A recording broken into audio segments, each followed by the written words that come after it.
Hey people, Linker here for a very special hero analysis joined with a very special guest. Say hello. Hey guys, it's Volkin once again, back after Stitchy. Thanks for having me back again, dude. Here for a very special hero, Izold. What do you like about Izold? I like a lot of things about Izold. I like him as an early to mid game carry. I know you're going to get into some more topics about him in the really end game. He's that really nice warrior, and the thing that really made him shine, like I liked him as a unit when he first came out, but he just lacked that extra something to make him functional for a lot of people. But once we got furniture into the game, that's where he's really started to shine. I love the fact that he can be used as almost damage dealer in some teams once you do get that furniture. Really nice for bosses and stuff like that. But just all around unique type hero that he's one of those ones where he doesn't have any skills where it's just like, oh, that's just that skill. Like everything feels really important when he uses it. And like I said, he's just a pretty cool hero in general. In just the bases, he has such a large amount of damage, and his kit has significant base defense, and he gets stronger as the fight goes on because he's stacking all those various buffs from all of his abilities, signature item, furniture, all of that. And this is how we sometimes pull off those solo replays you probably already saw. Definitely. And like the other thing is like even just his ult, the way it heals based on lost HP, you get some clutch matches where he's almost dead. He can use his ult, save himself, even like I know late game, a lot of people don't manual, but if you're manualing, you can hold off on an ult and wait till you're a bit lower to be able to use it to get the more effective heal and more effective damage mitigation from the effective health loss. And then he can start rolling from there. There's a lot of different ways you can actually play with him to make him function, but just his ability to one, stack those stats, but also heal himself effectively and keeping himself going is just ridiculous. That's right, because the health he heals is actually adaptive, so that if he's lost 20% of his HP and then he heals it back and then he gets hit another time, then this follow-up is actually going to be larger, correlating to the amount of health that he's lost. Yeah, it's really nice. And then on top of that, like not only the damage and healing, but the CC from the Noxious Blast is something that's really nice. And then also the single target lockout from his spike. He's just got a really nice kit, and I'm glad to see him getting some use, like I said, since furniture came in. Exactly. So the Noxious Blast, one thing that's nice about it is that it's a passive. We'll later get into the furniture and how it makes his hypodermic healing sometimes a passive too, which leaves him with only the Needle Strike and the ultimate basically to use as he spirals towards the end of the match. And the Needle Strike, people underestimate the Needle Strike. It's able to actually engage in away from the front line.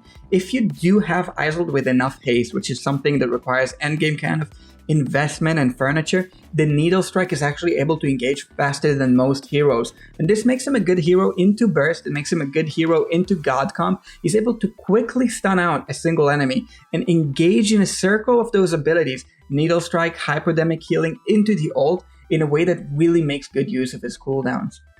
Definitely. And then on top of that, in the Needle Strike, you can follow that straight up with this is the thing about Noxious Gas. It's a really strange ability where the main part of the ability is actually part of the skill up.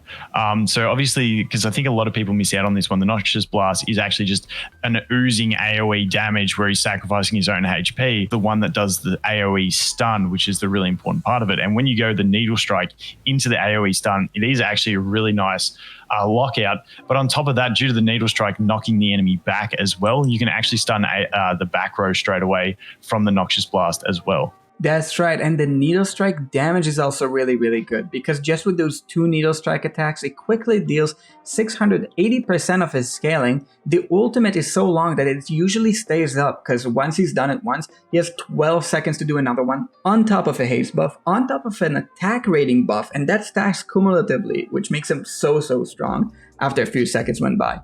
Definitely 100%. And on top of that, like you touched on, once you get his signature item, just even at base unlocked, ultimate to guarantee proc the hypodermic healing is really nice because hypodermic healing is actually really slow animation that he can often get interrupted on. So having that reliability of the ultimate to activate it is nice. Obviously in the end game, when you're talking about those extreme haste levels, the hypodermic healing isn't probably going to be as much of an issue on actually landing the ability itself.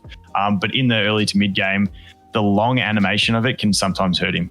And that's when you see him sometimes kind of skip animations altogether. I don't know if you've seen it. He's the kind of a hero that really gets strong with the signature item and furniture, which allow him to get to those insane haste levels, stacking the ultimates, stacking the passive bonuses. People forget the base bonus you talked about, giving him the hyperdemic healing whenever he ults, but the main part of the signature item I think has to be the plus 20. That stacks on every kill, especially on those allies that are summoned. If you put an Izold into a Numiso, I don't know if I've ever done that, that thing can spiral him up so it takes up to 10% of the enemy damage, something completely ridiculous.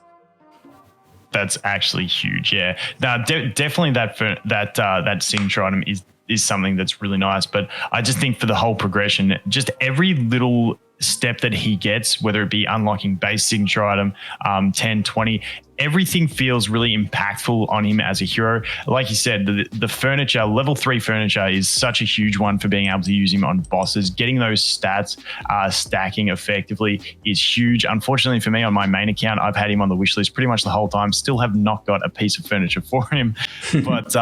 But it's definitely like, I just like the way as a hero for every step along the way, everything feels impactful for him. Another interesting thing that I've found with him as well is sometimes with the AoE stun that comes from the Noxious Blast, if his ultimate happens at a specific time after triggering the AoE stun, he will go into his ultimate, but then he can often follow it up with another AoE stun, giving him some pretty decent AoE lockout in certain situations with the right timing. Do you use that on times 1 speed or something to just kind of time it out against a specific enemy? So once again, I'm not sure how this functions in end game with those severe haste stats, but this is more in the early game when early game, you're trying to push to the next stage to get the next bit of diamonds so you can get your next summons, because that's what you're all about in the early game. Using his ultimate directly after that after that stun, so that he can hopefully recycle it and use it straight away. But yeah, definitely a really interesting hero to play on manual, because he does have a lot of those things where the timing of different things does affect him. Like I said, having him at lower HP, maybe holding out that ult for an extra 2 seconds till a big burst comes in, then he can drop low and heal up more, as opposed to using his ult when he's at full HP just to get the haste and then getting hit by the nuke. There's a lot of different ways you can actually manual play this guy to get some more effectiveness out of him. Yeah, and the signature item and furniture don't end there. So the signature item, the advised level on it has to be 30, because Izold hates CC, and ever since he does the first ult, because he's able to manually keep it up, he's able to become almost completely CC immune, which takes him so much more effective since he does the first ult. And on the furniture, the 9 out of 9 is actually pretty interesting. What it does is it allows him to completely ignore the hyperdemic ability. He doesn't have to do it anymore. He just gets the healing statically, which is both incredible healing, and it just leaves him with 2 active abilities, which is the ultimate and the needle strike, both of which have very low cooldowns, making him able to completely stun lock enemies in late stages of the fight. I definitely agree. The only thing with his furniture and signature item to level 30 and level 9 is even though they are both absolutely fantastic, is prioritizing that against other heroes. How would you prioritize him against other heroes for people who aren't completely wailing out to get everything maxed? So he's definitely one carry that's pretty prominent. He's useful. He's probably not the best 1 or 2 carries in the game, but he's definitely somewhere in the top 5 to top 10. An amazing carry, I think. I think the +3 and the +30 are the key points you want to hit to really make the use of them. So if you're a player that does main Izold and you're asking yourself this question, how should you prioritize him? Think if you can hit both the +30 and the +3. If you can, he can be worth it. He can deliver huge stuff. But if you can, he'll be less consistent, so some other heroes may sometimes take priority.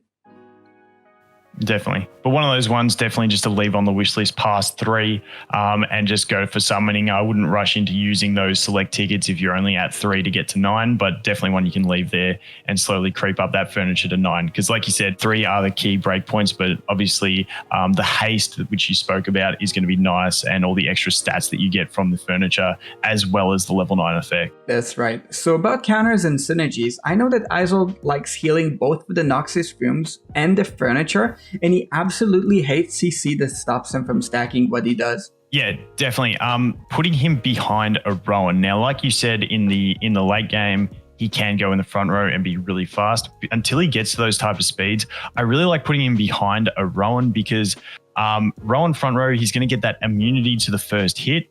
Then Izold's going to come up behind, then take the aggro, but also stun at the same time. And it's a good way to balance out the damage that both of them receive and allow Izold to get ramped up, whilst also keeping Rowan alive in that front row position. And that even works in the early game when you've got another hero power leveled and Rowan and Izold are both at a lower level. I'm actually doing this at the moment on my alt account where they're 20 to 40 levels below my Damon carry. But having Rowan in the front row and Izold in the back row, they can often both survive a whole battle due to the synergies of that immunity from Rowan and then Izold taking the aggro and ramping up his healing and stuff like that. And much of that carries to the end game, so Rowan works with him great in the end game. He also likes buffs, making his own buffs even stronger. Sylas is one of the best heroes that ticks all these boxes. Healing, buffs, everything he needs. He likes tanks that can kind of fend off the aggression sometimes if he does go in the backline. Stuff like Alna, Thora, and Brutus can all sometimes keep specific enemies checked. And many healers naturally synergize with him. Rowan, as he said, giving the healing and energy, letting him stack more ults. Nemora healing buff applying to this hyperdemic healing, and her charms help him crash enemy backlines. And Soros, by the way, that's one thing you see in Abyssal sometimes. The way he both heals and buffs another hero, and Izold really likes those attack scalings. Definitely, especially with Soros, with those twins, giving the link and increasing the stats of both of them is huge. But like you said, Sylas, he's a whole nother topic. I love Sylas, but the synergies with him and Izold is huge. One, because Izold does have that consistent healing, so having the immunity to damage to avoid some burst or something like that is really nice from the Sylas injection, but also the attack increase when you start looking at some really nice scaling from Izold when he stacks his attack. Being able to get that attack buff and some immunity, he can really just absolutely shred enemy lines. So Sylas is just one that I really enjoyed him since he came to the game with a lot of different heroes, but I definitely think Izold is one of the big ones that he can synergize with. Also, the bonus being same faction as well, helping it out. What are some counters? Like, what are some things you see and you don't want to go run Izold into them? Basically something that's going to burst him down early.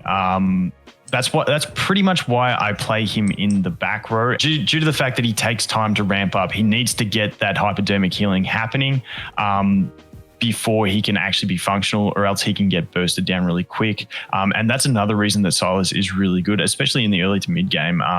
That the gas clouds that Sylas puts out actually do a heap of healing, and you can actually play Izold in the front row with a Sylas behind him if that cloud is going to sit on Izold and heal him up. But definitely early burst is the thing that really I find I struggle with Izold. Just really needs to get ramped up, and then he can be fantastic. That's right. Anti-healing and fast CC are definitely like the two things aside to burst I think I hate seeing the most. Yeah, and anti-healing, obviously, for the obvious facts. CC, yes, depending on how you position him as well. But yeah, and the burst, like you said, all key factors. Obviously, the struggle with the early CC is you've got to let someone take that CC. So you've just got to play around with it and see what you can do.